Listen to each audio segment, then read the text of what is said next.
Hello friends, बहुत बहुत स्वागत है आपका इंग्लिश एडवांटेज की ऑनलाइन क्लासेस में। फ्रेंड्स, इस वीडियो में हम पढ़ेंगे द हिंदू एडिटोरियल एनालिसिस। और ये आर्टिकल मैंने लिया है 30 मई 2017 के द हिंदू न्यूज़पेपर के डेली एडिशन से। और इसके थ्रू आपको रीडिंग कॉम्प्रिहेंशन, स्पॉटिंग एरर्स और वोकेबलरी के जो सबसे इंपॉर्टेंट पार्ट्स हैं वो मैं आपको एक्सप्लेन करूँगा, जो कि सभी कम्पिटिटिव एग्ज़ाम के लिए, पर्टिकुलरली एसएससी सीजीएल के लिए बहुत ही इंपॉर्टेंट रहेंगे। तो चलिए शुरुआत करते हैं। लेकिन शुरुआत करने से पहले मैं बता दूं कि ये वीडियो हिंदी में रहेगा और इसका इंग्लिश वर्जन भी आप इसी चैनल पर देख पाएंगे। तो चलिए शुरुआत करते हैं। देखिए, ये इस समय एसएससी सीजीएल 2017 का एग्ज़ाम आने वाला है और इसके थ्रू यदि आप ऑनलाइन मॉक टेस्ट सीरीज़ के थ्रू आप प्रैक्टिस करना चाहते हैं तो इस ऑनलाइन मॉक टेस्ट सीरीज़ को आप ले सकते हैं।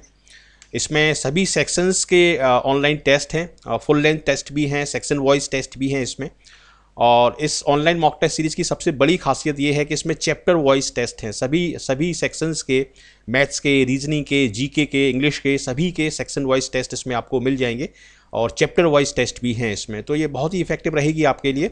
और इसको आप test.englishaadvantage.in यहाँ से, इस साइट से आप ले सकते हैं।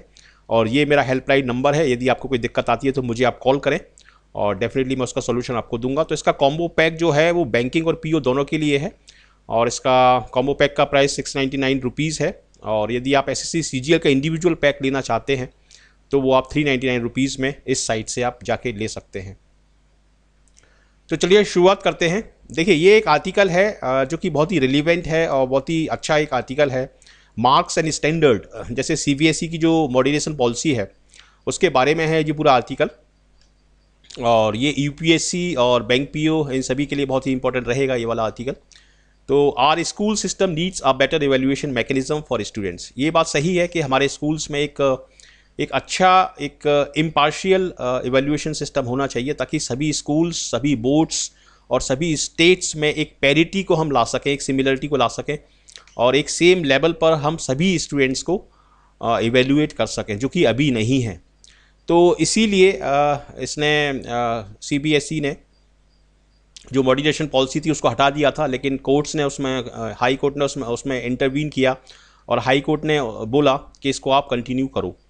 ठीक है, मॉड्यूलेशन पॉलिसी का मतलब है, देखिए मॉडरेट का मतलब है कि किसी चीज़ में एक्सट्रीम पर नहीं जाना या बहुत ज़्यादा सीवियर नहीं होना किसी भी चीज़ में, एक माइल्ड अप्रोच को अपनाना, एक बैलेंस्ड अप्रोच को अपनाना, तो उसको हम बोलते हैं मॉड्यूलेशन। तो मॉड्यूलेशन पॉलिसी को सीबीएसई ने ख़त्म कर दिया था क्योंकि मॉड्यूलेशन पॉलिसी में सीबीएसई ग्रेस मार्क्स देता था। यदि कोई डिफ़िकल्ट क्वेश्चन है, यदि कोई इरोनियस क्वेश्चन है या एम्बिगुअस क्वेश्चन है तो उसके लिए वो ग्रेस मार्क्स देता था ताकि सभी स्टूडेंट्स को सेम लेवल पर असेस किया जा सके। तो ये मॉड्यूलेशन पॉलिसी हटा दी थी अभी इसने, सीबीएसई ने, क्योंकि कट ऑफ बहुत ज़्यादा बढ़ रहा था सभी स्कूल्स और कॉलेजेस के लिए। तो कोर्ट्स ने बोला कि इसको आप कंटिन्यू करो मॉड्यूलेशन पॉलिसी को, और तभी आप पैरिटी एक ला पाएंगे, तभी आप सिमिलरिटी ला पाएंगे। तो ये इसका पर्पज़ था। और अब मैं इसको पढ़ के आपको बताता हूँ। इसमें काफ़ी सारे वोकेबलरी वर्ड्स आपको सीखने को मिलेंगे, काफ़ी सारे फ्रेजल वर्ब्स आपको सीखने को मिलेंगे, इडियोमेटिक एक्सप्रेशंस। और एट द सेम टाइम इस वीडियो में मैंने आखिरी में 10 स्पॉटिंग एरर भी एक्सप्लेन किए हैं, तो उसके थ्रू भी आपको काफ़ी सीखने को मिलेगा एसएससी सीजीएल के लिए और दूसरे बैंकिंग एग्जाम्स के लिए। तो चलिए देखते हैं। The use of modulation by the central board of secondary education while finalising class 12th marks under a Delhi High Court directive pose the immediate question of how various state boards of education that haven't adopted the practice will respond। ठीक है, क्योंकि अलग अलग boards ने अलग अलग policy अपनाई हुई है जिसकी वजह से एक डिससिमिलरिटी क्रिएट हो रही है। तो अब ये देखना होगा ये दूसरे बोर्ड्स हैं वो मॉड्यूलेशन पॉलिसी को किस तरीके से रिस्पॉन्ड करते हैं। It also points to the long standing challenge. Long standing challenge मतलब जो चैलेंज काफ़ी दिनों से चला आ रहा है। ठीक है, it also point two the long standing challenge of achieving comparability while assessing students for under graduate studies from different systems. तो मॉड्यूलेशन पॉलिसी का एक वीक पॉइंट ये भी है कि हम डिफरेंट स्टूडेंट्स को एक ही पैरामीटर पर कंपेयर नहीं कर सकते। तो ये जो असेसमेंट होता है उनका, ये एक इम्पार्शियल नहीं होता, एक पार्शियल असेसमेंट होता है। तो ये भी एक इसका थोड़ा सा माइनस पॉइंट है। Some boards have already published the results without modulation while others will resort to the practice, making it necessary for college authorities to make offsets while fixing admission criteria. मतलब कुछ boards ने इसको अपना लिया है और कुछ बोर्ड्स ने अभी तक नहीं अपना है, और इसकी वजह से उनको कॉलेज जो हैं उनसे बोलना पड़ेगा, कॉलेज को नेसेसरी करना पड़ेगा कि वो कुछ चेंजेस करें। मेक ऑफसेट का मतलब है कि किसी चीज़ को बैलेंस करना। मतलब दो चीज़ें हैं, एक बैलेंस्ड है और एक इम्बैलेंस्ड है, तो दूसरी वाली जो इम्बैलेंस चीज़ है उसको बैलेंस करना और एक सेम लेवल पर लाना, इसको हम बोलते हैं मेक ऑफसेट्स। मेक ऑफसेट्स मतलब कंपनसेट करना। Another substantive concern is the pattern of testing procedures placing high importance on a single external examination। ठीक है, जो CBSE स्कूल्स हैं वो एक्सटर्नल एग्जामिनेशन पर ज़्यादा फोकस करते हैं, उसको ज़्यादा स्कोरिंग बनाते हैं। इंटरनल जो एग्जामिनेशंस हैं और एक्स्ट्रा करिकुलर एक्टिविटीज़ हैं, इस तरह की जो चीज़ें हैं उन पर वो कम फोकस करते हैं, जो कि गलत है। ठीक है, without an assurance to all students that the same task are being assessed on the same standard. मतलब जो सेम टास्क है या सेम क्वेश्चंस है वो सेम पैरामीटर पर असेस होना चाहिए सभी स्कूल्स में और सभी बोर्ड्स में, जब जो कि ऐसा नहीं होता, जो कि सही नहीं है। Across the board use of tools. Across the board का मतलब है जो कि जनरल है, जो कि सभी लेवल्स पर अप्लाई होता है या होना चाहिए। Across the board use of tools such as moderation also raises questions on the actual scores। Actual scores सभी स्टूडेंट्स के अलग अलग होते हैं, लेकिन वो सही तरीके से असेस नहीं हो पाते क्योंकि उनके पैरामीटर्स जो होते हैं वो अलग अलग होते हैं, अलग अलग स्कूल्स में और अलग अलग बोर्ड्स के लिए। तो इसलिए एक्चुअल स्कोर्स का असेसमेंट उससे सही तरीके से नहीं हो पाता। It is extraordinary that tests for non-quantitative subjects such as English and political science yield perfect scores of 100% in the CBSE examination and elsewhere। मतलब ये भी एक अच्छी बात है, ये एक एक्स्ट्राऑर्डिनरी बात है कि नॉन क्वांटिटेटिव जो सब्जेक्ट्स हैं जैसे इंग्लिश है या पॉलिटिकल साइंस है, इसमें भी स्टूडेंट्स के 100% मार्क्स आ रहे हैं। तो इसका मतलब क्या है? इसका मतलब ये है कि देखिए यहाँ पर लिखा हुआ है, giving the impression that the questions requires to be answered only within a limited framework laid out in the text book. इसका मतलब ये है कि स्टूडेंट ने वही आंसर लिखा है जो कि टेक्स्ट बुक में लिखा हुआ है, इसीलिए उसको 100% मार्क्स उसमें मिल रहे हैं, और जिसकी वजह से वो अपनी क्रिएटिविटी को यूज़ नहीं कर पा रहा है। ठीक है, देखिए यहाँ पर लिखा हुआ है, leaving little scope for creative responses that reflect the quality of teaching in the classroom. ठीक है, तो क्रिएटिविटी उससे हैम्पर आपकी हो रही है। Moderation of marks under the CBSE policy has been followed partly to offset the ambiguity of questions and any errors। क्योंकि CBSE के जो 10th और 12th के एग्जाम्स होते हैं उसमें कई सारे सेट बनते हैं, तो मॉडरेशन पॉलिसी इसलिए भी ज़रूरी है कि अलग अलग सेट्स में अलग अलग क्वेश्चंस होते हैं, उनका अलग अलग लेवल्स होता है, किसी में एरर होती है, किसी में एरर नहीं होती, तो इसीलिए मॉडरेशन पॉलिसी ज़रूरी है। Questions and any errors and to achieve parity in the evaluation process and the annual pass percentage. जो एनुअल पास परसेंटेज है वो सभी स्कूल्स में, सभी कॉलेजेस में, सभी बोर्ड्स में एक बराबर होना चाहिए, अलग अलग नहीं होना चाहिए। तो इस डिस्पैरिटी को हटाने के लिए और पैरिटी को लाने के लिए यानी सिमिलरिटी को लाने के लिए मॉडरेशन पॉलिसी को अडॉप्ट किया है CBSE ने। The central board recently decided to do away with the practice. मतलब सेंट्रल बोर्ड ने अभी रिसेंटली इसको हटाने की कोशिश की थी, इसको हटाया था, इसको हटाने का डिसीजन लिया था मॉडरेशन पॉलिसी को, लेकिन बोर्ड ने बोला है कि इसको आप कंटिन्यू करिए। In consultation with the state boards and sought the assistance of the human resource development ministry to make a complete shift. और ह्यूमन रिसोर्स डेवलपमेंट मिनिस्ट्री के साथ इन्होंने कंसल्टेशन किया था और बोला था कि इसमें एक कंप्लीट शिफ्ट की ज़रूरत है, पूरी इसमें ओवरहॉलिंग की ज़रूरत है। This is something the ministry should take up on priority. ठीक है, मिनिस्ट्री को इस चीज़ को प्रायोरिटी पर लेना चाहिए और इसको थोड़ा सा इम्फेसिस देके इसको सही तरीके से डिसाइड करना चाहिए। This is something that ministry should take up on priority since a consensus among the states would eliminate litigation. यदि सभी स्टेट्स में एकमतता है, यूनिफॉर्मिटी है या कंसेंसस है सभी स्टेट्स में, तो ये लिटिगेशन को एलिमिनेट कर देगा। मतलब उसमें फिर कोर्ट्स को बीच में आने की ज़रूरत नहीं पड़ेगी। Eliminate litigation on grounds of uneven competitions। तो अनइवन जो अलग अलग स्टेट्स में कंपटीशन है, यदि सभी स्टेट्स इसको एक तरीके से अप्लाई करते हैं तो फिर लिटिगेशन की यानी जुडिशियल एक्शन की ज़रूरत नहीं पड़ेगी। Which is what invited judicial intervention on the issue of moderation this year. It is also relevant to point out that the emphasis on a single external examination has heavily influenced the learning process. एक examination जो होता है, external examination होता है, उसी पर सारा score depend करता है। ये लर्निंग प्रोसेस को डेफिनेटली काफ़ी हद तक इन्फ्लुएंस करता है।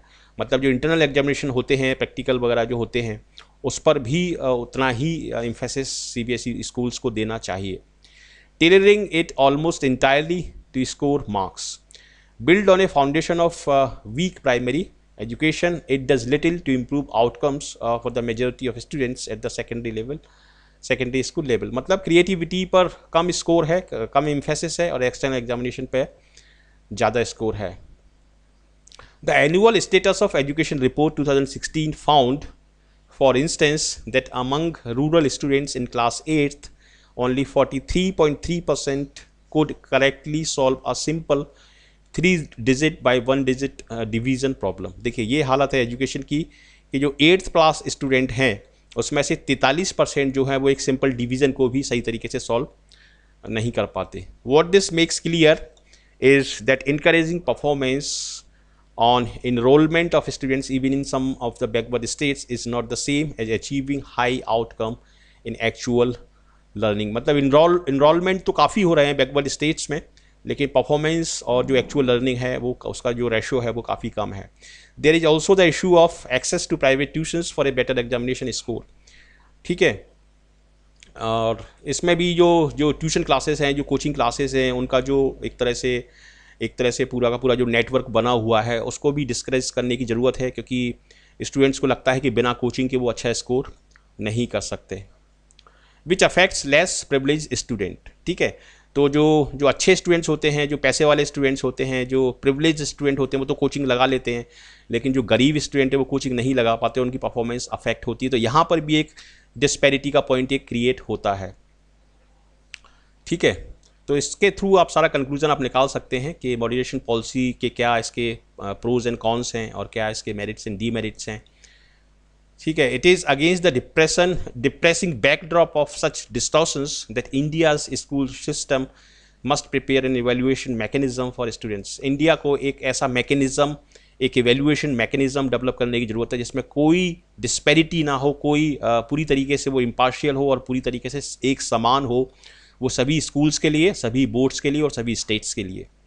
Reform should recognise the role of the teacher in ensuring genuine learning and encouraging creativity. Genuine learning होनी चाहिए और क्रिएटिविटी को इनकरेज किया जाना चाहिए। तो इस तरीके से पूरा सेटअप आपको फॉर्म करना चाहिए। Reform should recognise the role of the teacher in ensuring genuine learning and encouraging creativity. An external test that evaluate sound learning is the answer. ये इसका आंसर हो सकता है कि एक्सटर्नल टेस्ट जो हो वो बच्चों को पूरी तरीके से क्रिएटिव लर्निंग को टेस्ट करे और काफ़ी ब्रॉड हो वो पेपर, उसमें सभी एस्पेक्ट्स को इंक्लूड किया जाए। Although the challenge is not to stifle educational innovation that individual state boards are capable of. ठीक है, लेकिन इतना भी ज़्यादा इनोवेट नहीं किया जाए कि हमारा जो एजुकेशनल सिस्टम है वो स्टाइफल हो जाए, वो चोक हो जाए और उसमें क्रिएटिविटी को एक्सप्लोर करने का स्टूडेंट्स को मौका ना मिले। तो काफ़ी अच्छा ये एक आर्टिकल है और द हिंदू में ये 30 मई को ये पब्लिश हुआ है। तो इसको मैंने पूरा एक्सप्लेन किया है और यहाँ पर आप वोकेबलरी को आप रिवाइज कर सकते हैं। देखिए मॉडरेशन का क्या मतलब है, ये पहला वर्ड दिया है मॉडरेशन। मॉडरेशन का मतलब है द अवॉइडेंस ऑफ एक्सेस और एक्सट्रीम्स। कोई भी चीज़ बहुत ज़्यादा करना या एक्सट्रीम पर चले जाना या सीवियर होना, बहुत ज़्यादा सीवियर होना, उसको अवॉइड करने को हम बोलते हैं मॉडरेशन। जबकि मॉडरेशन का मतलब होता है माइल्ड अप्रोच, ठीक है, या रीजनेबलनेस या कंट्रोल या लेनिटी या रिस्ट्रेंट या टेम्परेंस। तो यहाँ पर मैंने ये इस वर्ड की मॉडरेशन का एक मतलब होता है मिडिल पाथ। एम और एम से आप इसको याद कर सकते हैं। मॉडरेट मतलब मिडिल पाथ, मतलब बैलेंस्ड या माइल्ड पाथ। तो इसके ये सिनोनिम्स दिए हैं, टेम्परेंस है, रिस्ट्रेंट है, लेनिटी है, कंट्रोल, ये सारे इसके सिनोनिम्स हैं। और जो ब्रैकेट में दिए हैं ये इसके सारे एंटोनिम्स हैं। और ये इसका एग्जाम्पल सेंटेंस है, eating foods in moderation is a key to maintaining a healthy diet. ठीक है, एक समान अनुपात में या एक माइल्ड तरीके से खाना एक हेल्दी डाइट के लिए ज़रूरी है। पोस्ट का मतलब है किसी चीज़ को प्रेजेंट करना या प्रोड्यूस करना, और ये इसके सिनोनिम दिए हैं यहाँ पर, कॉन्स्टिट्यूट, प्रेजेंट, क्रिएट, ये मतलब होता है पोज। और ये है इसका sentence, increasing pollution levels in metros pose a serious threat to people's health. ठीक है, जो पॉल्यूशन के जो लेवल्स हैं वो बढ़ते जा रहे हैं मेट्रोज में, उसकी वजह से एक सीरियस प्रॉब्लम क्रिएट हो रही है। मेक ऑफसेट का मतलब है ए कंसिडरेशन और अमाउंट दैट डिमिनिशेस और balances the effect of N opposite one. Compensate करना और दो या दो से अधिक चीज़ों को एक बैलेंस में लाना, एक सेम लेवल पर लाना, उसको हम बोलते हैं मेकिंग ऑफसेट। ठीक है, तो ये इसका मतलब है और ये इसका एग्जाम्पल सेंटेंस है, widows widowment allowance is an offset against income. Substantive का मतलब है काफ़ी इंपॉर्टेंट या मीनिंगफुल या considerable, having a firm basis in reality and so important, meaningful and considerable. तो ये है इसका सब्सटेंटिव का मतलब, सब्सटेंटिव। ठीक है, जिसका एक फर्म बेस हो रियलिटी में, उसको हम बोलेंगे substantive. There is no substantive evidence for the efficacy of these drugs. Efficacy का मतलब होता है यूजफुलनेस, उपयोगिता। ये भी काफ़ी अच्छा वर्ड है, एफिकेसी। और अक्रॉस द बोर्ड का मतलब है जो सभी लेवल्स पर हो और जो सभी के लिए एप्लीकेबल हो। Applying to all employees, members, groups और कैटेगरीज। ठीक है, across the board. Across the board changes का मतलब जो सभी लेवल पर जो चेंजेस हो रहे हैं उसको हम बोलेंगे अक्रॉस द बोर्ड। अब जैसे ये सेंटेंस दिया है यहाँ, the across the board pay increase means a raise for all employees. ठीक है, एम्बिगुअस या एम्बिगुटी का मतलब है जो चीज़ कन्फ्यूजिंग है, जो चीज़ क्लियर नहीं है, जिसका मीनिंग क्लियर नहीं निकल रहा, उसको हम बोलते हैं एम्बिगुअस। और ये हैं इसके सिनोनिम्स, एम्बी बैलेंस और इक्विवोकेशन। इक्वी का मतलब बराबर, मतलब एक चीज़ के दो मीनिंग निकल रहे हैं, बराबर बराबर दो मीनिंग निकल रहे हैं, तो उसको हम बोलते हैं इक्विवोकेशन। तो ये भी एक अच्छा वर्ड है, इसको मैं इन सर्कल कर देता हूँ, ये काफ़ी इंपॉर्टेंट वर्ड है। इक्विवोकेशन का मतलब है कन्फ्यूजिंग या जिसके दो मीनिंग निकलते हैं। और ये हैं इसके आपके एंटोनिम्स, एग्जैक्टनेस, एक्सप्लिसिटनेस। ठीक है, और यहाँ हम पढ़ेंगे इस पर्टिकुलर क्वेश्चंस, इसमें 5 पार्ट दिए हैं, ये सभी बैंकिंग एग्जाम के लिए और एसएससी एग्जाम के लिए बहुत ही इंपॉर्टेंट रहेंगे। ये जो इस पर्टिकुलर क्वेश्चंस मैंने इसमें एक्सप्लेन किए हैं। While she was returning from college a Rafiyan attacked on her with A dagger. जब वो कॉलेज से लौट रही थी तो एक रफियन ने, एक गुंडा टाइप के एक व्यक्ति ने उस पर अटैक कर दिया डैगर से। डैगर एक इंस्ट्रूमेंट होता है, चाकू जैसा होता है डैगर। ठीक है, तो इसमें क्या गलती है? इसमें गलती देखिए ये है कि अटैक के बाद इसमें ऑन हम नहीं लगाएंगे, क्योंकि अटैक को जब हम वर्ब की तरह यूज़ करते हैं, ठीक है, तो उसके बाद हम ये ऑन नहीं लगाते। लेकिन अटैक को जब हम मेक के साथ यूज़ करते हैं, जैसे दे मेड एन अटैक, ठीक है, तो इसमें हम ऑन लगाते हैं। या attack, an attack on one's character. ठीक है, इस तरीके से जब हम नाउन की तरह यूज़ करते हैं तो उसके बाद भी हम ऑन लगाते हैं। लेकिन अटैक को यहाँ पर हम यूज़ कर रहे हैं वर्ब की तरह, तो इसलिए इसके बाद हम ऑन नहीं लगाएंगे। या अटैक को आप जब मेक के साथ यूज़ करते हैं तो उसके साथ भी आप ऑन लगा सकते हैं, लेकिन अटैक को जब आप वर्ब के साथ यूज़ करते हैं तो उसके बाद ऑन नहीं लगाते। तो इस तरीके से ये सेंटेंस आपका सही हो जाएगा। सेकेंड सेंटेंस देखते हैं, the decline of his moral was caused by a lot of factors that were once fascinated to him. Decline का मतलब क्या होता है? किसी चीज़ में कमी आना, किसी चीज़ में कमी आना। ठीक है, तो देखिए अब यहाँ पर डिक्लाइन के बाद क्या लगा हुआ है? ऑफ लगा हुआ है। तो इस सेंटेंस में डिक्लाइन के बाद ऑफ ना लगाते हुए यहाँ पर आप लगा सकते हैं, इस ऑफ की जगह आप लगा सकते हैं in, the decline in his morale. ठीक है, डिक्लाइन ऑफ आप लगा सकते हैं, जैसे एम्पायर के साथ आप लगा सकते हैं डिक्लाइन ऑफ एम्पायर या डिक्लाइन ऑफ पार्टी। लेकिन मोरल के साथ और प्राइसेस के साथ, प्राइस के साथ भी इन इसमें आप लगाएंगे, the decline in his moral या डिक्लाइन इन द प्राइसेस। तो डिक्लाइन के साथ आप इन लगाइए और मतलब डिक्लाइन के साथ इन लगाइए जब आप मोरल यूज़ करें या प्राइस यूज़ करें। लेकिन एम्पायर और पार्टी इनके साथ आप डिक्लाइन के साथ ऑफ लगा सकते हैं। तो इसमें ए आपका आंसर होगा। 2 of my intimate friends called on me, 2 of my intimate friend ये सही है। कॉल्ड ऑन मी का मतलब विजिट करना, तो ये सही है। ऑन यस्टरडे गलत है, क्योंकि यस्टरडे, टुडे और टुमारो से पहले हम ऑन नहीं लगाते। तो इसमें जो आपका आंसर होगा वो होगा सी। ठीक है, Simi took me to hotel and ordered for 2 cups of coffee which the waiter brought in no time. तो इस सेंटेंस में देखिए, ऑर्डर जब हम करते हैं, कुछ वर्ड्स ऐसे होते हैं जिनके बाद हम प्रपोजिशन नहीं लगाते, जैसे एंटर हुआ, ऑर्डर हुआ, अटैक हुआ, वर्ब के फॉर्म में जब हम यूज़ करते हैं। तो यहाँ पर भी ऑर्डर के बाद आप फॉर नहीं लगाएंगे, ऑर्डर्ड फॉर नहीं होता, ऑर्डर्ड केवल होता है, क्योंकि ऑर्डर का मतलब होता है आस्क फॉर या रिक्वेस्ट फॉर। ठीक है, तो उसमें फॉर पहले से ही लगा हुआ है, तो इसलिए इसमें आप फॉर नहीं लगाएंगे और बी इसमें आपका आंसर होगा। नेक्स्ट क्वेश्चन देखते हैं। The students complaint to the principal. जब आप किसी व्यक्ति से कंप्लेंट करते हैं तो उसमें आप टू लगाते हैं, जो कि सही है। ठीक है, the students complaint to the principal, ये सही है। और किसी व्यक्ति के खिलाफ, किसी व्यक्ति से जब आप कंप्लेंट करते हैं किसी व्यक्ति के खिलाफ, तो उसके लिए अगेंस्ट आता है। तो वार्डन के खिलाफ आपने शिकायत की है, तो इसलिए अगेंस्ट यहाँ पर सही है। लेकिन यहाँ पर उसने 2 चीज़ों के खिलाफ शिकायत की है, एक तो वार्डन के खिलाफ और एक पुअर मैनेजमेंट के खिलाफ। तो पुअर मैनेजमेंट जो है वो हो गया आपका थिंग्स में आएगा वो। ठीक है, तो इसके लिए तो आपका ये सही है। यहाँ पर वार्डन अगेंस्ट के खिलाफ, वार्डन के लिए अगेंस्ट आएगा, तो ये तो सही है यहाँ पर। लेकिन इसमें थिंग्स के लिए यहाँ पर आएगा अबाउट या ऑफ आएगा यहाँ पर। तो यहाँ आप लगा सकते हैं and about the poor management. चूंकि दोनों एक लिविंग बींग्स है, एक नॉन लिविंग बींग्स है, और दोनों में अलग अलग प्रपोजिशन लगेंगे, इसलिए दोनों को आपको इंडिकेट करना पड़ेगा। वार्डन से पहले अगेंस्ट आपने लगा दिया, जो कि सही है, लेकिन द पुअर मैनेजमेंट जो कि थिंग्स है या थिंग है, उससे पहले आपको ऑफ या अबाउट लगाना होगा। और इसमें सी पार्ट में आपकी एरर मानी जाएगी। सी पार्ट में सी इसका आपका आंसर होगा।